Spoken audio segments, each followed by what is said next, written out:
Sa ilalim ng matinding sikat ng araw na tila nakatutok sa kalagitnaan ng Maynila, ang bawat sulok ng kalsada ay naliligo sa ginintuang liwanag na nagpapatingkad sa buhay at gulo ng syudad.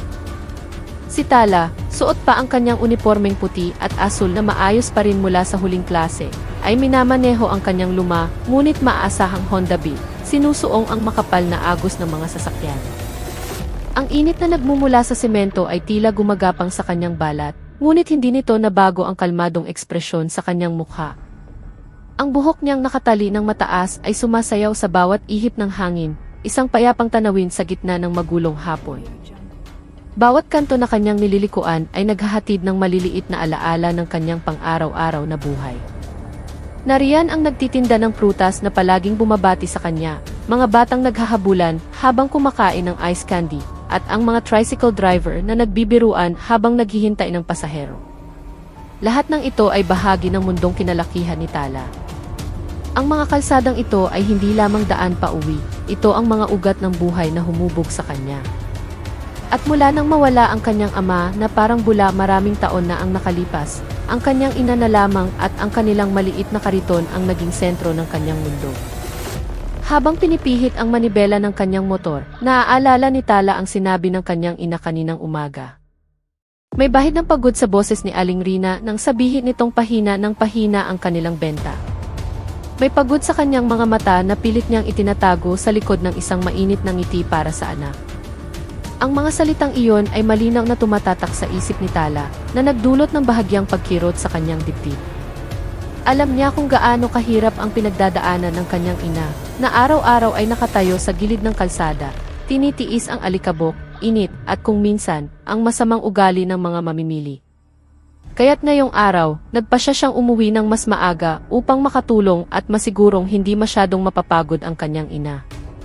Buong tiwalang pinatakbo ni Tala ang kanyang motor patungo sa pwesto ng kanilang kariton ng mga prito. Nilalagpasan ang mga hilera ng gusaling kupas na tila mga piping saksi sa walang katapusang pag-inog ng buhay sa syudad.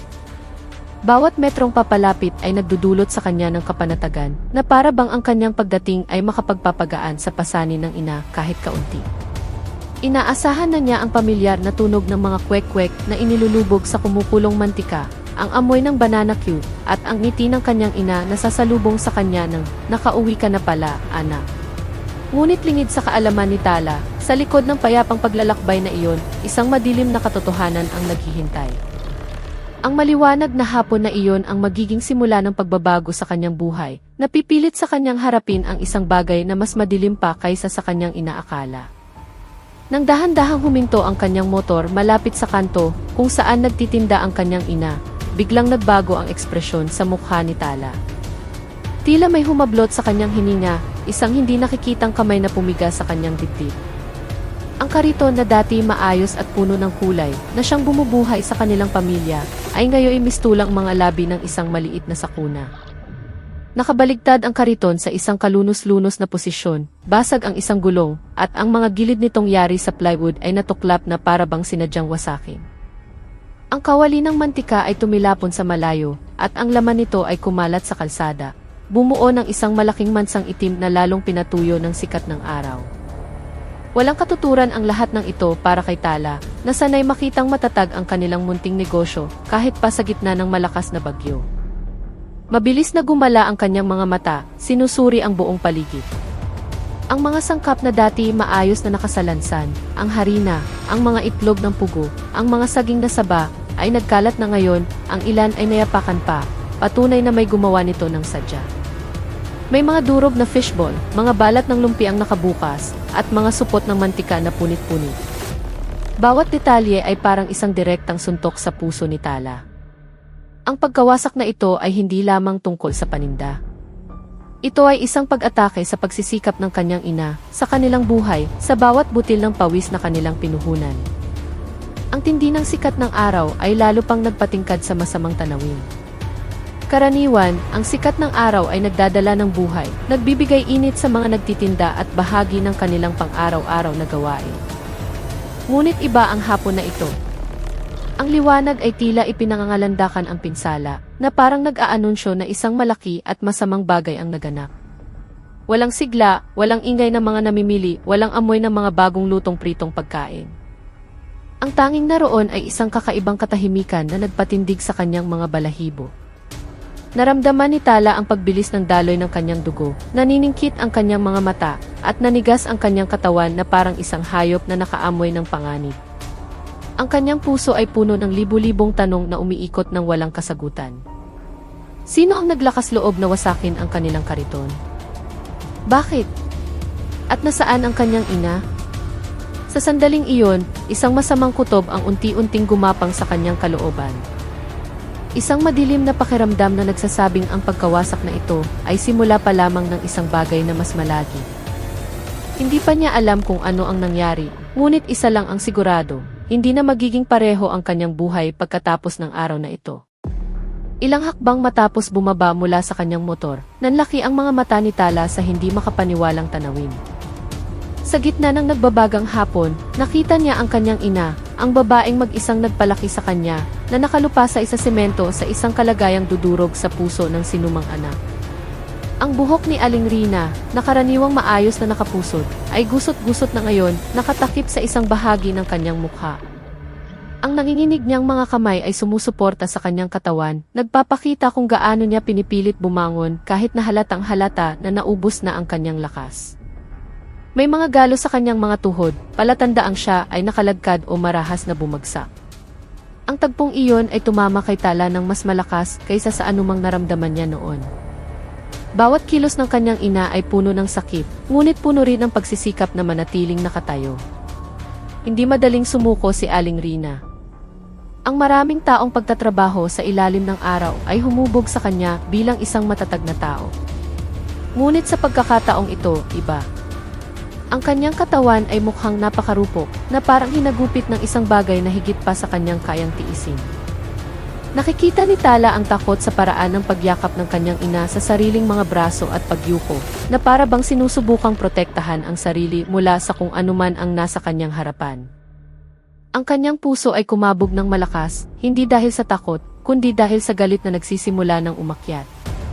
Nang ilipat ni Tala ang kanyang tingin sa harapan ng kanyang ina, ang sumunod na tanawin ang nagpakulo sa kanyang dugo. Isang grupo ng mga lalaking nakauniporme ng pulis ang nakatayong kampante, masyadong kampante para sa ganoong sitwasyon. Nakatayo sila sa isang pormasyong kalahating bilog, na para bang nanonood ng isang palabas na sa tingin nila ay nakakatawa o nakaaliw. Ang kanilang mga ekspresyon ay walang bahid ng awa, walang kahit katiting na pagsisisi.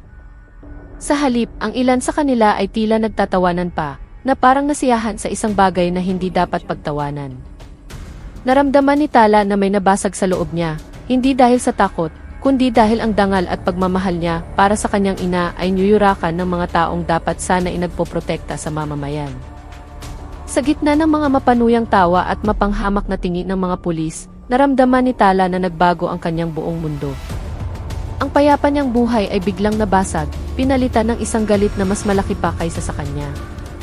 Ang kanyang puso ay tumibok ng mabilis, hindi regular ang kanyang paghinga, at ang kanyang isip ay napuno lamang ng isang bagay.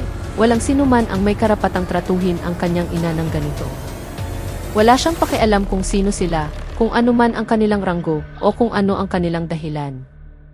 Ang nakikita lamang niya ay ang kanyang inang nakasubsob at isang grupo ng mga taong nagpapahiya sa pinakamahalagang babae sa kanyang buhay.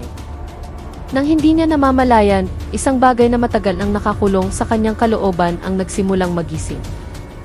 Isang kapangyarihang matagal nang nakatago, naghihintay sa sandali kung kailan ang galit at pagmamahal ay magbabanggaan upang maging isa.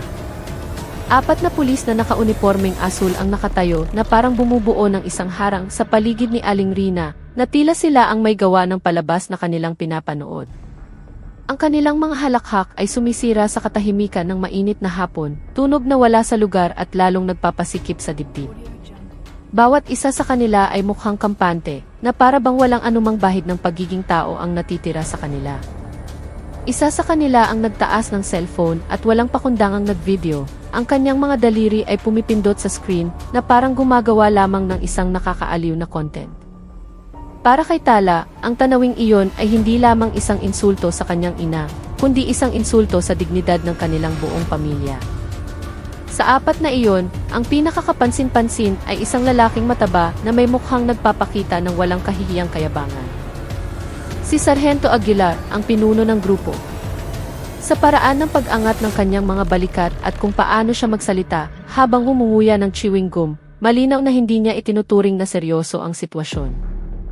Ang kanyang mapanuyang ekspresyon ay nagpapakita ng labis na pagkamataas na para bang walang kapangyarihan o batas ang maaaring humamon sa kanya. Nakatayo lamang siya na bahagyang nakabukaka, nagkukunwaring kalmado, ngunit halatang nasisiyahan sa kanyang papel bilang isang maliit na hari-harian sa gitna ng kalsadang iyon. Ang iba pang mga pulis ay sumusunod sa kilos ni Aguilar na parang mga alagad na sanay na sumunod sa utos ng hindi nag-iisip. Naghahampasan sila ng balikat, nagbubulungan ng mga hindi angkop na biro. Wala ni isa sa kanila ang nagpakita ng pagsisisi, pagkakasala, o kahit kaunting simpatsya. Ni hindi man lang sila nagpakita ng respeto sa isang taong halatang nasasaktan. Nararamdaman ni Tala kung paanong ang kayabangan ay bumalot sa kanila, na nagpalimot sa kanila na ang unipormeng suot nila ay dapat sanang nagpoprotekta sa mga tao, hindi nagpapababa sa kanila.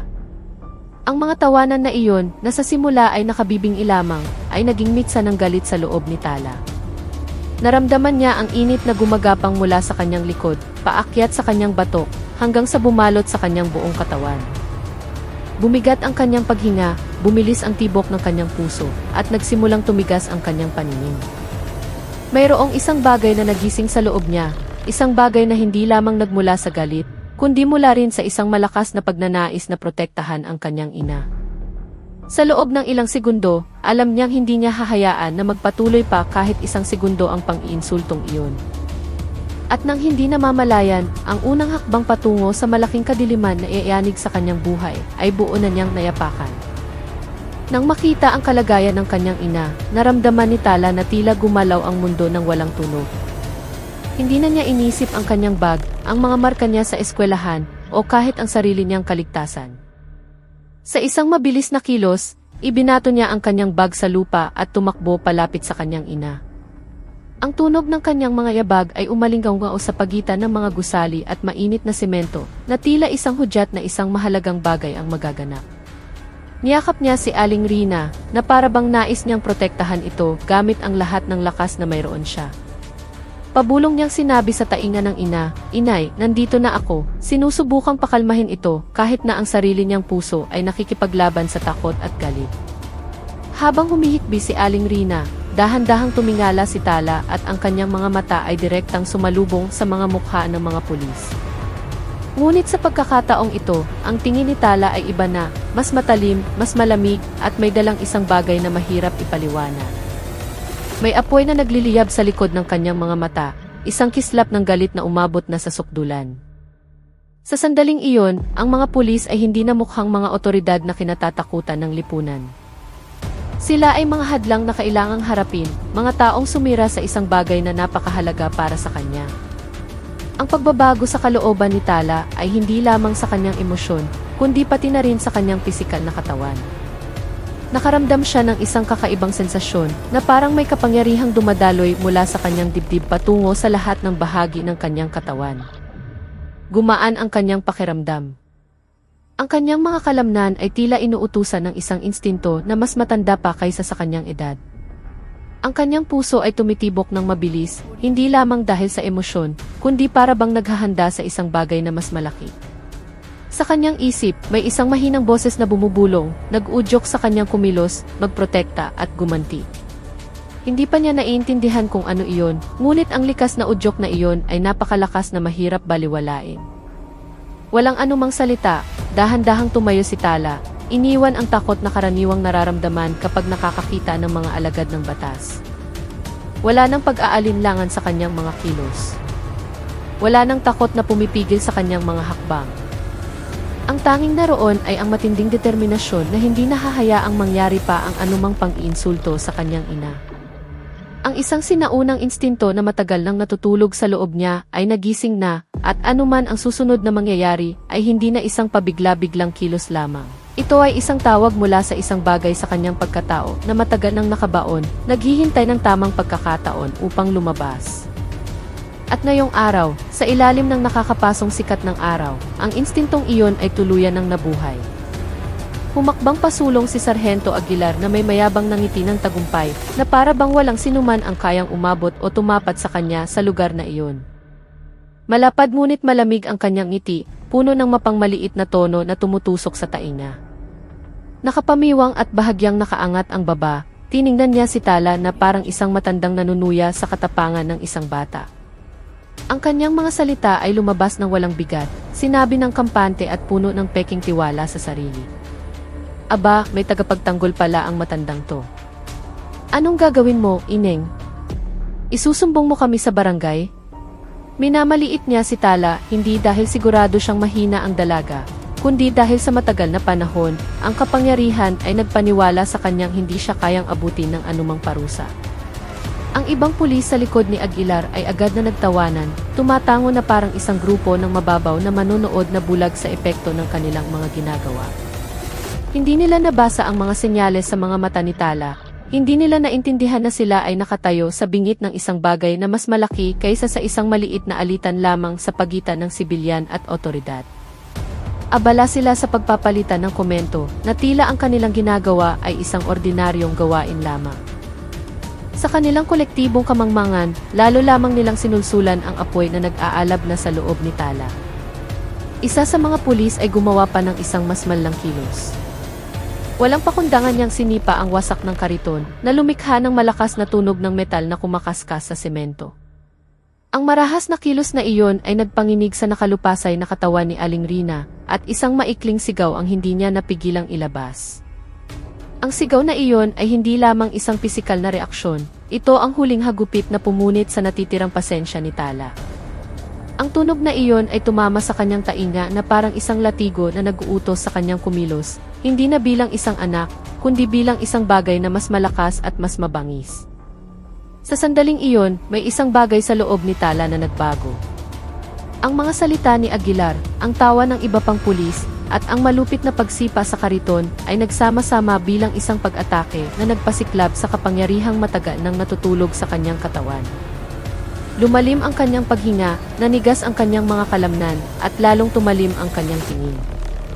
Hindi na malaya ng mga pulis na hindi sila nakikipag-usap sa isang ordinaryong estudyante.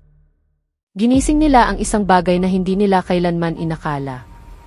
Tumayo si Tala ng tuwid, hindi na bilang isang galit na high school student, kundi bilang isang nilalang na muling binuhay ng sakit at di mapapatawad na kahihiyan.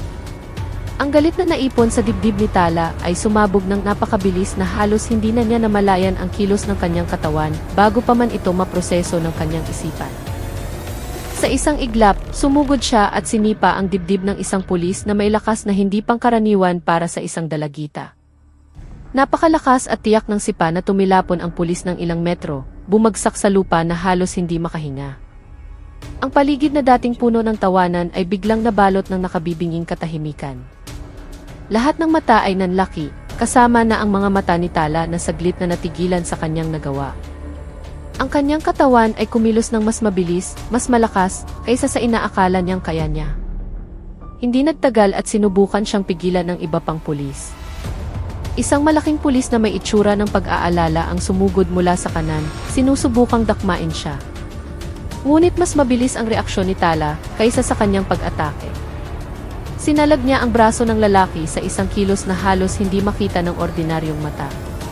Ang pagtama ng kanilang mga kamay ay lumikha ng isang malakas na tunog na nagpapatunay na ang lakas ni Tala ay nasa isang hindi kapanipaniwalang antas. Sa loob ng ilang segundo, umikot siya, ginamit ang momentum, at sinuntok ang mukha ng pulis sa isang mabilis at tiyak na kilos. Agad na nawalan ng balanse ang pulis at bumagsak sa lupa, hindi na kayang ipagpatuloy ang laban. Nagsimulang gumapang ang gulat sa mukha ng mga natitirang pulis. Hindi na sila tumatawa, hindi na nila nararamdaman na sila ang nakalalamang. Nakakita sila ng isang bagay na hindi nila maintindihan kay Tala, isang lakas na hindi dapat taglayin ng isang teenager. Ngunit huli na para sila ay umatras o basahin ang sitwasyon. Ang mga hakbang ni Tala ay mas matatag na ngayon.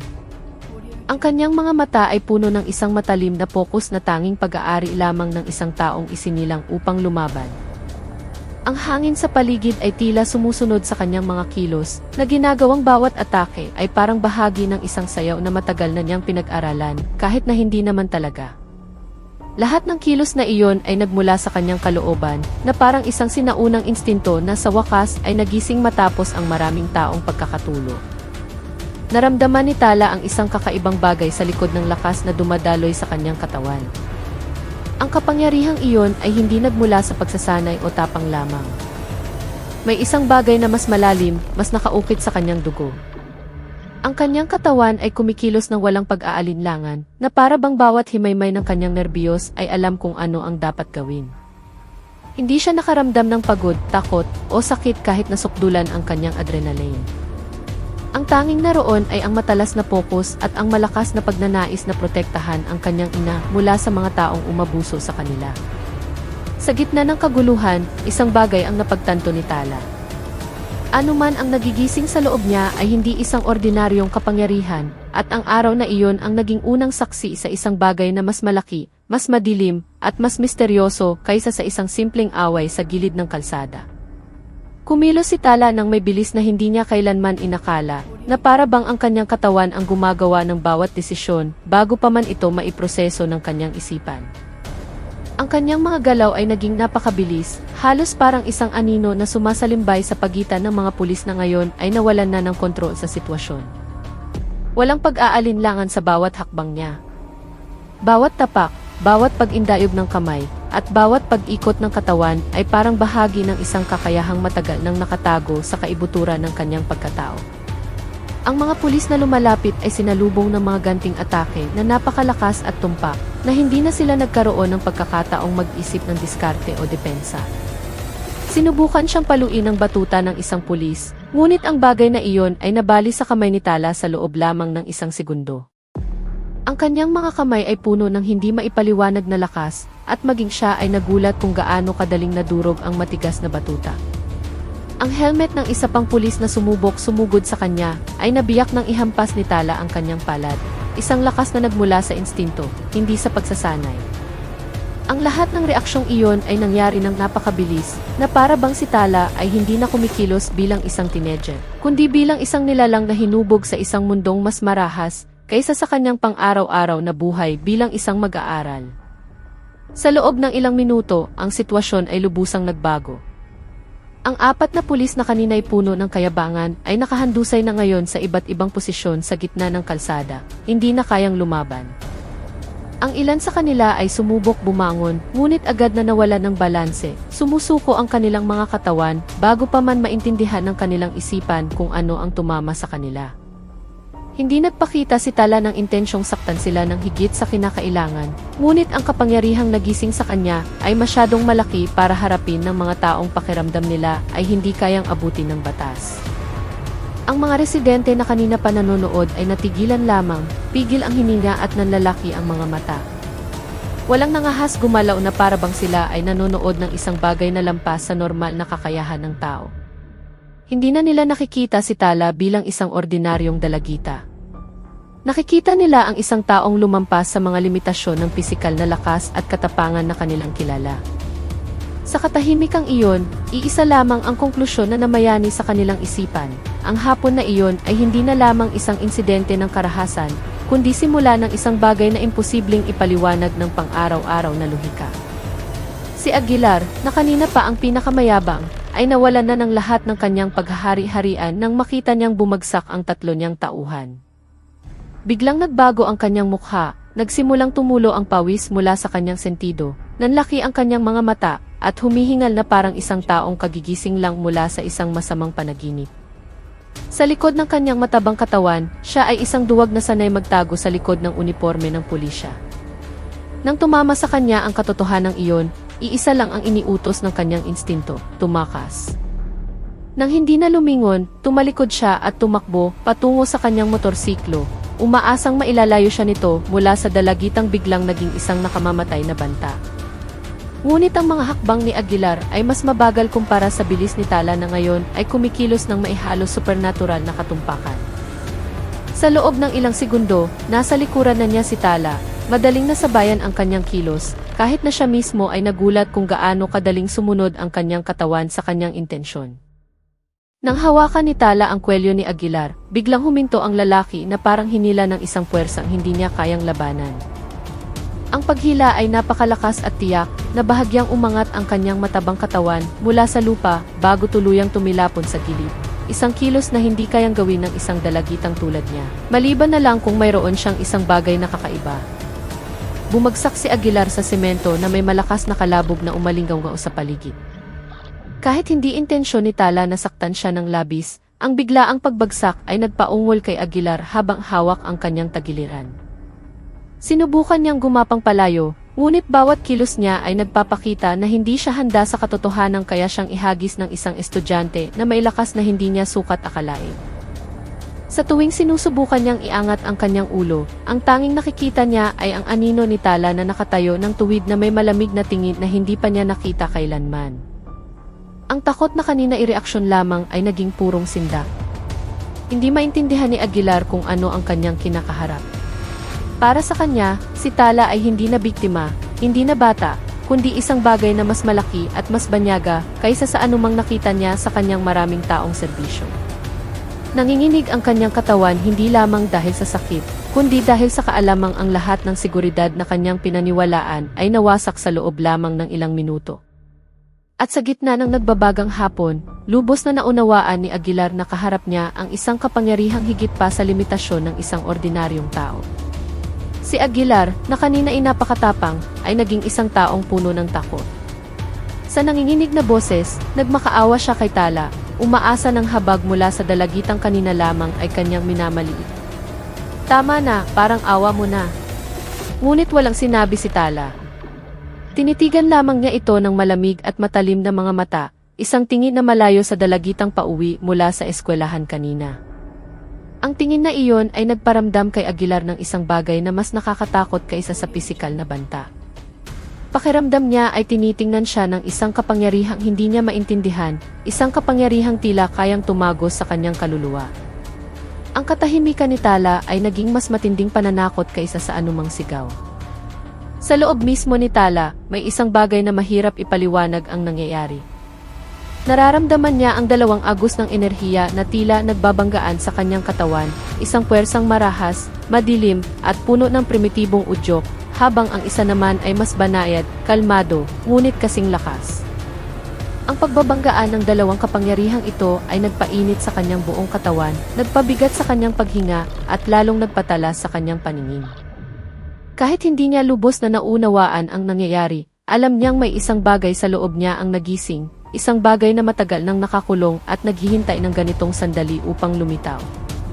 Ang pakiramdam na iyon ay nagparamdam sa kanya na siya ay malakas, ngunit nakakatakot din. Sa isang kontroladong kilos, idiniinitala ang kanyang tuhod sa dibdib ni Aguilar, na hindi na nakagalaw ang lalaki. Hindi para saktan siya, kundi para siguraduhing wala ng ganting atake. Ang tuhod na iyon ay hindi lamang isang pamigil, kundi isang matinding babala na si Tala na ngayon ang may hawak ng buong kontrol.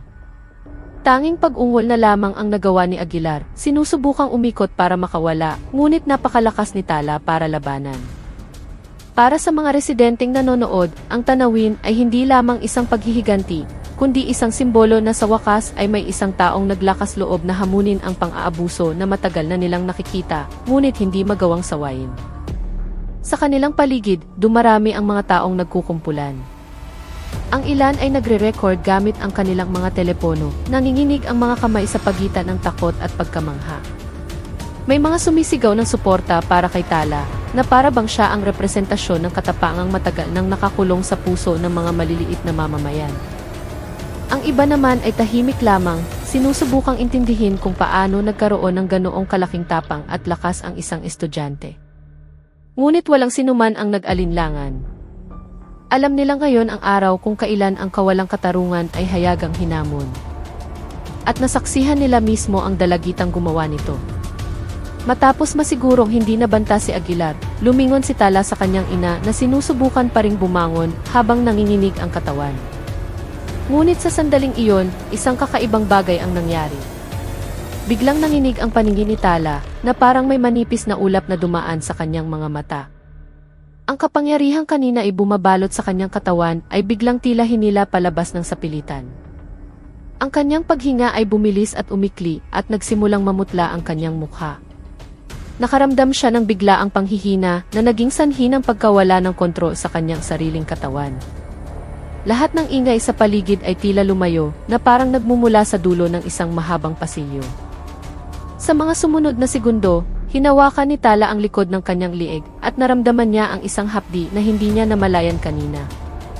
Isa pala sa mga suntok ng pulis ang tumama ng malakas sa kanyang batok, nag-iwan ng sugat na sapat na para manghina ang kanyang kamalayan. Kahit hindi mukhang malala ang sugat, ang tama na iyon ang siyang unti-unting umuubos sa kanyang lakas. Sinubukan niyang manatili, sinubukang tumayo ng tuwid tulad ng dati, ngunit hindi na sumasagot ang kanyang katawan sa kanyang mga utos. Naramdaman ni Tala na ang lahat ng lakas na kanina ay parang alon ay biglang nawala, nag-iwan ng isang kahungkagan na lalong nagpahirap sa kanyang mag-focus. Nagsimulang magpanik ang mga nanonood nang makita nilang biglang nanghina ang dalagitang kanina ay buong tapang na nakatayo. May mga sumigaw sa kanyang pangalan, ang iba ay itinutok ang kanilang mga kamera nang hindi namamalayan dahil napakabilis ng pangyayari para maintindihan. Sumigaw si Aling Rina sa pangalan ng kanyang anak, ngunit ang distansya sa pagitan nila ay tila lalong humaba. Tanging ang mukha ng kanyang ina na puno ng takot ang huling nakita ni Tala, ngunit ang lahat ay parang isang anino na lalong dumidilim. Sa loob ng 2 segundong parang walang katapusan, nawala ng lahat ng suporta ang katawan ni Tala at bumagsak siya sa lupa nang hindi na napigilan ang sarili. Huminto ang kanyang paghinga, nawala ang kilos ng kanyang katawan. Isang biglaang katahimikan ang bumalot sa lugar, pinuputol ang lahat ng ingay na kanina inapakalakas. Para sa sinumang nakakita, walang duda, hindi na gumagalaw si Tala, hindi na humihinga, hindi na buhay. Sa loob ng ilang segundo, ang pambihirang katapangan ng isang dalagita ay naging isang trahedya na tumama sa puso ng lahat ng nakasaksi. Ngunit hindi nila alam, ang nangyari ay hindi ang katapusan. Ito pala ang simula ng isang sinaunang lihim na matagal nang nakatago sa dugo ni Tala. Isang bagay na iayanig sa lahat kapag ang misteryo ng isang agimat ay nagsimulang magising mula sa mahabang pagkakatulog. Ang kapaligiran sa gilid ng kalsada ay biglang nagbago nang ang katawan ni Tala ay nakahandusay ng walang kilos. Ang mga taong kanina ay nagre-record ay nabitawan ang kanilang mga telepono dahil sa gulat. Ang mga sigawan na may halong takot ay nagdulot ng isang hindi makontrol na kaguluhan. May ilang sumubok lumapit, ngunit napahinto ang kanilang mga hakbang dahil sa takot na pumipigil sa kanila. Sa gitna ng lahat ng ito, si Aling Rina, na kanina pa nang hihina, ay gumapang palapit sa kanyang anak. Namutla ang kanyang mukha, ang kanyang hininga ay may kasamang malakas na iyak. Paulit-ulit niyang tinawag ang pangalan ni Tala, basag at nagmamakaawa ang kanyang boses, na para bang sinusubukang pigilan ang katotohanang naganap sa harap ng kanyang mga mata. Samantala, si Aguilar, na nanginginig pa rin sa takot, ay gumapang palayo. Hindi niya maalis ang tingin sa katawan ni Tala, ngunit ang kanyang instinto ay nag-uutos sa kanyang tumakas. Hindi niya alam kung ano talaga ang kanyang kinaharap. Ang alam niya lang ay nasaksihan niya ang isang estudyante na binugbog ang 4 na pulis, pagkatapos ay bumagsak at namatay ng ganoon kabilis. Dahil sa takot, nawalan siya ng katinuan at gumapang na lamang ng walang direksyon. Gusto niyang tumayo, ngunit ang kanyang katawan ay masyadong mahina dahil sa takot na bumabalot sa kanya. Ngunit sa loob ng 30 segundo ng nakakabinging katahimikan, isang bagay na hindi pa nakikita ng sinuman ang nagsimulang mangyari. Dahan-dahang uminit ang balat ni Tala, na parang may buhay na gumagapang pabalik sa kanyang katawan mula sa ilalim ng lupa.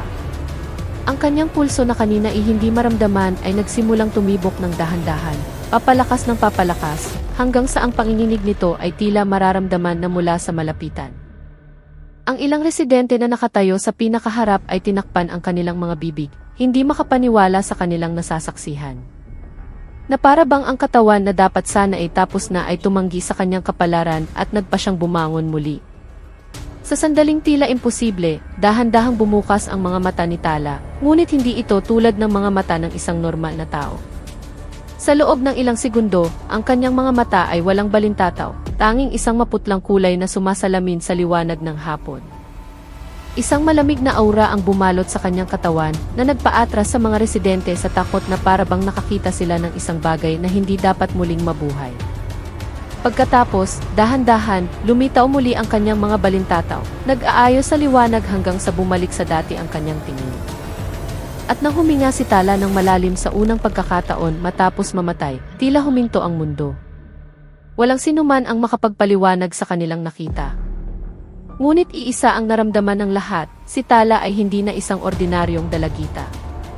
Siya ay muling nabuhay, at ang kanyang pagkabuhay ay nagdala ng isang palatandaan ng pagbubunyag ng isang bagay na mas madilim kaysa sa inaakala ng sinuman. Ang katahimikang bumalot sa lugar ay nabasag ng isang matandang lalaki na nakatayo sa pinakaharap ang bumulong ng mahina. Ang kanyang boses ay halos hindi marinig, ngunit sapat na para mapalingon ang ilang residente sa kanyang paligid. May agimat ang batang yan, sabi niya sa isang tono ng takot at pagkamangha. Ang mga salitang iyon ay parang isang maliit na kidlat na tumama sa kapaligiran. Ilang residente na pamilyar sa mga alamat ng Pilipinas ay agad na nanlaki ang mga mata. Para sa kanila, ang agimat ay isang sinaunang alamat lamang, mga kwento tungkol sa isang taong hindi namamatay, mga kwentong ipinasapasa bilang bahagi ng kasaysayang hindi kailanman napatunayan.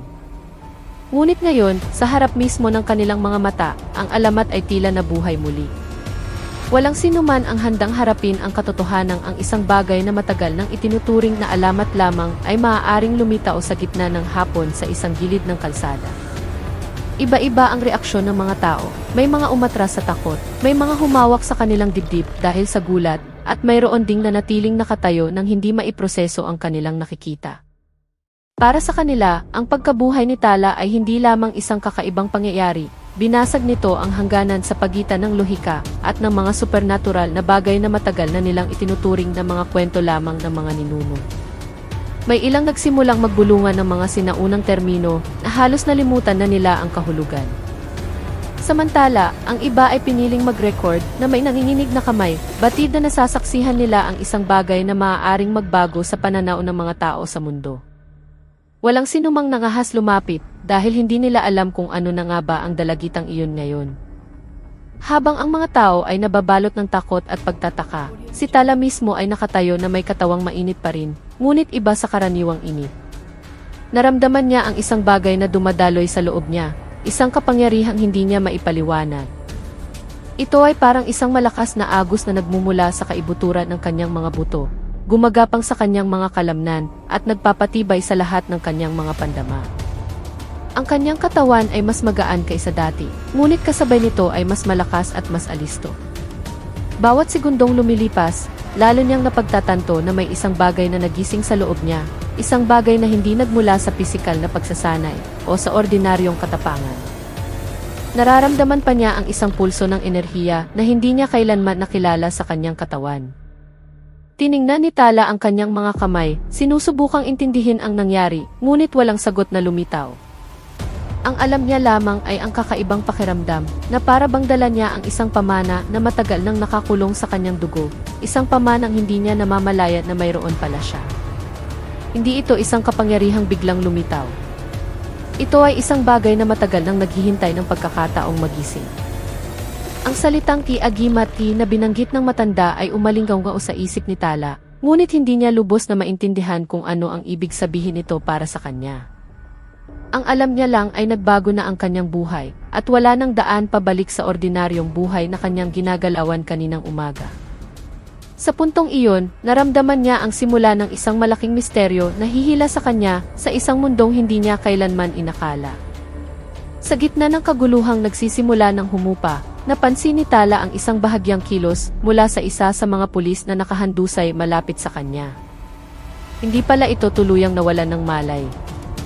Bahagyang nakabukas ang kanyang mga talukap, humihingal, at nanginginig ang katawan na parang isang taong pilit na nilalabanan ang sakit at takot. Ang kanyang mahinang boses ay parang huling bulong ng isang taong alam na nasa bingit na ng kamatayan ang kanyang buhay.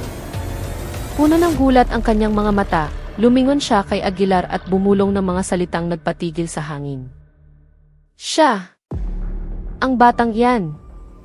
Bahagi ng proyekto kay Negatibo 17. Aguilar, kailangan nating i-report sa taas. Kung hindi, patay tayong lahat. Ang mga salitang iyon ay tumama sa kapaligiran na parang isang malaking martilyo na sumira sa tensyon at lumikha ng mga bagong piraso na mas madidilim pa. Si Tala, na kanina ay nakatuon sa sarili niyang kapangyarihan, ay biglang natigilan. Kahit hindi niya lubos na maintindihan ang konteksto ng mga salita, isa lang ang malinaw, ang mga pulis na ito ay hindi mga ordinaryong opisyal. Mayroong ibang uri ng takot sa mga mata ng pulis na iyon. Hindi takot sa batas, hindi takot sa publiko, kundi takot sa isang bagay na mas malaki. Isang bagay na nasa likod ng isang hindi nakikitang istruktura ng kapangyarihan. Ang takot na iyon ay napakatotoo na ang kanyang bulong ay parang isang huling pag-amin na nakawala mula sa isang taong may alam sa isang madilim na lihim na hindi dapat kailanman ibunyag. Habang ang mga residente ay nakatingin pa rin kay Tala na may halong paghanga at gulat, si Tala naman ay nakaramdam ng ibang bagay, isang pagkalito na unti-unting gumagapang sa kanyang dibdib. Ang mga salitang kiproyekto, si Negatibo 17, ay umalinggaw na parang isang kakaibang tunog na walang anyo. Walang alaala sa kanyang isipan na konektado sa terminong iyon. Ngunit nakaramdam siya ng isang pahiwatig na para bang may isang bagay sa loob niya na kumikilala sa pangalang iyon sa isang antas na hindi niya maipaliwanag. Bakit ito binanggit ng pulis? Paano nila nalaman ang isang bagay tungkol sa kanya? At ang pinaka nakakatakot sa lahat, bakit nila ito sinabi na parang pinag-uusapan nila ang isang nakamamatay na nilalang na matagal na nilang hinahanap? Lalong tumalim ang tingin ni Tala nang makita niya ang maputlang mukha ng pulis. May isang bagay na hindi niya maaaring baliwalain. Ang impormasyong iyon ay hindi isang basta-bastang bulong lamang. Ito ay parang isang piraso ng puzzle na biglang lumitaw, na pumipilit sa kanyang buksan ang isang pintong matagal nang nakasara. Naramdaman niya na anuman ang proyekto, Negatibo 17, mayroon itong direktang koneksyon sa kanya, marahil mula pa noong hindi pa niya natatandaan ang anumang bagay tungkol sa kanyang pagkabata.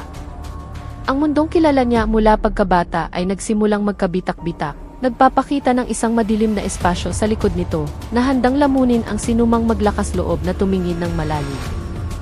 At nang hindi niya namamalayan, ang araw na ito ay hindi na lamang tungkol sa pagtatanggol sa kanyang ina. Ito na ang simula ng isang malaking konspirasyon na matagal nang nag-aabang mula sa mga anino ng kanyang buhay. Nang humupa na ang epekto ng muling pagkabuhay ni Tala, at naging mas malinaw na ang sitwasyon, lumingon siya sa kanyang ina na may tinging puno ng pagkalito. Ang mga tanong tungkol sa proyekto, Negatibo 17 ay bumaha sa kanyang isipan. Nang direkta niyang tanungin si Aling Rina, lalo lamang siyang nalito sa reaksyon nito. Ang mukha ni Aling Rina, na kanina pa maputla, ay lalo pang namutla, na parang isang taong nakakita ng multo mula sa nakaraan. Hindi ito takot sa mga pulis, hindi gulat sa pagkasira ng kanilang kariton, kundi takot na nakadirekta mismo kay Tala. Nanginginig ang kanyang mga mata, sumasalamin sa isang mahabang lihim na matagal na niyang kinimkim. Nanginginig pa rin ang mga kamay, hinawakan ni Aling Rina ang kamay ni Tala at hinigpitan ito, na para bang takot na bigla na lang mawala ang kanyang anak kung bibitawan niya. Tala, may mga bagay na hindi ko pa nasasabi sa'yo, sabi niya ng mahina, ngunit may diin, na para bang bawat salitang lumalabas ay mabigat. Yumuko si Tala para mas makalapit, sinusubukang mag-focus, kahit na mainit pa rin ang kanyang katawan at hindi pa rin stable ang tibok ng kanyang puso. Ang mga sumunod na salita ng kanyang ina ay parang isang patalim na humiwa sa hangin. Hindi ka isang ordinaryong bata, anak. Hinahanap ka na nila mula pa noong isinilang ka. Naramdaman ni Tala na tila gumalaw ang mundo sa paligid niya, na para bang ang lupang kanyang tinatapakan ay hindi na pareho. Bawat segundong lumipas ay nagdala ng dagdag na bigat na nagpasikip sa kanyang paghinga. Tiningnan ni Tala ang kanyang ina na may tinging lalong puno ng pagkalito at tensyon.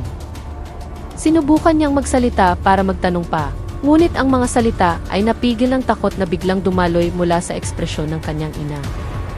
Halatang nahihirapan si Aling Rina na ipagpatuloy ang kanyang paliwanag, na para bang isang taong naiipit sa pagitan ng pagnanais na maging tapat at ng takot sa mga kahihinatnan ng isang pag-amin na matagal na niyang itinago. Ngayon lang napagtanto ni Tala ang isang napakalinaw na bagay, hindi lamang isang lihim ang itinatago ng kanyang ina. Itinatago niya ang isang malaking katotohanan na maaaring magbago sa lahat ng bagay tungkol sa kung sino si Tala talaga. May isang bagay sa paraan ng pagtingin ni Aling Rina sa kanya na nagpaunawa kay Tala na ang kanyang buhay ay hindi kailanman naging simple tulad ng kanyang inaakala. Ngunit bago pa man matapos ni Aling Rina ang kanyang sasabihin, isang malakas at mahabang busina ang sumira sa katahimikan ng hapon. Salamat sa panonood. Naramdaman ni Tala na tumayo ang kanyang mga balahibo, na para bang ang madilim na kutob na kanina pa bumabagabag sa kanya ay dumating na sa isang totoong anyo. Lumunok siya, batid na anuman ang gustong sabihin ng kanyang ina ay huli na. Isang bagay na mas malaki ang dumating na para sunduin siya. Ang itim na sasakyang walang plaka ay huminto ng napakakinis, na para bang pinag-aralan na nito ang lugar ng maraming beses. Mula sa dahan-dahang pagbukas ng pinto nito, lumabas ang isang lalaking nakaitim na suit na may mahinahong lakad, puno ng isang madilim na otoridad na agad na nagpaatras sa lahat ng mga residente. Ang kanyang mga mata ay direktang nakatingin kay Tala, malamig, matalim, at may dalang higit pa sa simpleng interes. Ang kanyang tingin ay hindi tingin ng isang estranghero, kundi tingin ng isang taong matagal nang nagmamasid kay Tala bago pa ang araw na ito. Ang paraan ng kanyang pagtayo, ang bahagyang pag-angat ng kanyang baba, at ang paraan ng pagtingin niya sa mga tao ay nagpapahiwatig ng isang bagay. Hindi siya isang ordinaryong tao, at ang kanyang pagdating ay hindi isang pagkakataon. Nang bahagyang humiti ang lalaki at sinabing, sa wakas, natagpuan ka na rin, Subject 04, tila nagyelo ang buong paligid. Ang mga salitang iyon ay humiwa sa hangin na parang isang kutsilyo, nag-iwan ng isang nakakabinging katahimikan. Umatras si Tala, naramdaman niyang muling nanigas ang kanyang katawan tulad noong unang nagising ang kanyang kapangyarihan. Mas lumakas ang iyak ni Aling Rina, tinakpan ang kanyang bibig, dahil alam na alam niya kung sino ang lalaking iyon at kung ano ang ibig sabihin ng tawag na iyon. Nanginginig ang mga residente sa paligid, hindi lubos na naunawaan ang nangyayari, ngunit alam nilang nasasaksihan nila ang isang bagay na mas malaki kaysa sa isang maliit na gulo sa gilid ng kalsada. Natigilan si Tala. Kumakabog ng malakas ang kanyang puso, ngunit blanko ang kanyang isipan. Hindi niya kayang iproseso ang kanyang narinig. Ngunit ang pinakamalaking sorpresa ay dumating ilang segundo pagkatapos. Si Aguilar, na kanina ay nakahandusay at hawak ang kanyang katawan, ay biglang tumayo ng tuwid na may matatag na kilos, malayo sa kanyang kalagayan ilang minuto lamang ang nakalipas. Walang sugat, walang pag-aatubili, walang bahid ng takot. Mabilis siyang humakbang sa likod ng lalaking nakasuit at tumayo ng tuwid para sumaludo, na parang isang tauhan na tumatanggap ng direktang utos mula sa pinakamataas na pinuno. Nagulat ang mga tao, ang ilan ay tinakpan ang kanilang bibig sa hindi makapaniwalang tanawin. Tiningnan ni Tala si Aguilar na nanlalaki ang mga mata, na pagtatanto ang isang bagay na mas nakakatakot. Ang buong laban kanina, ang lahat ng pang-iinsulto sa kanyang ina, maging ang pagdating ng mga pulis, hindi ito isang biglaang insidente. Ito ay isang script. Isang entabladong sadyang inihanda upang pukawin ang paggising ng kapangyarihang nakatago sa kanyang katawan. At sa puntong iyon, ang pinakamasakit na katotohanan ay nabunyag. Lahat na nangyari, ang pagkasira ng kariton, ang tawa ng mga pulis, ang marahas na sagupaan, maging ang maikling pagkamatay ni Tala, ay bahagi ng isang malaking plano para ilabas siya mula sa kanyang pinagtataguan. Ang mundong pinaniniwalaan niyang simple at pang-araw-araw ay biglang bumukas, nagpapakita ng isang madilim na patong na hindi niya kailanman nalaman. Humakbang pasulong ang lalaking nakasuit, mababa ang kanyang boses, ngunit sapat na para magpatindig ng balahibo ng sinuman. Oras na para umuwi, Tala. Sa sandaling iyon, tila huminto ang oras. Lahat ay pigil ang hininga, at ang kwento ay naiwang nakabitin sa hangin, nag-iwan ng isang malaking tanong kung sino nga ba si Tala, saan siya dadalhin, at anong uri ng